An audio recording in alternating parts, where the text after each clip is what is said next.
Welcome to Jesus God News. I'm Xanadu Santorum. The headlines: Evolution disproved. Jesus saves heart bypass patient from death. African village destroyed by gays.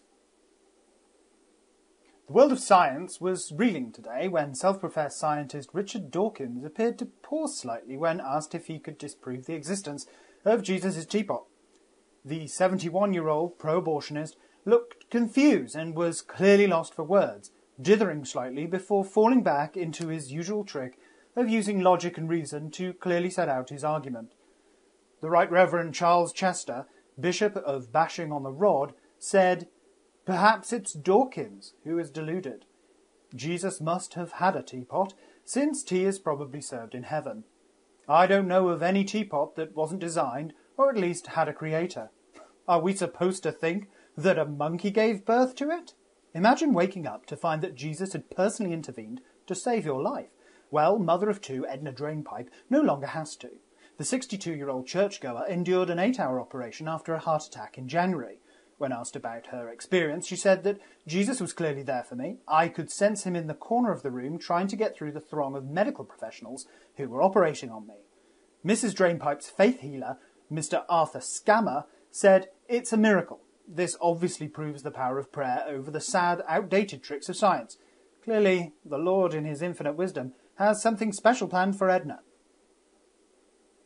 "Oh, God, save us!" These were the last words of Chief Elder Kofi Mabu in his West African village of Godtown was washed into the sea by a freak flood last week.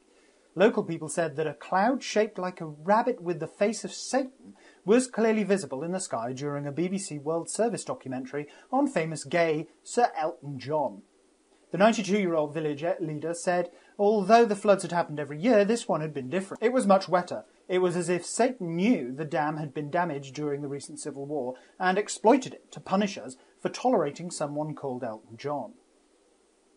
Elton John was not available for comment. Prayer Science News now, and Dean of Scientism at the University of the Great and Powerful Jesus, Dr. Albert Batchett, has completed his 14-year study into the link between Christianity and the winners of the National Lottery.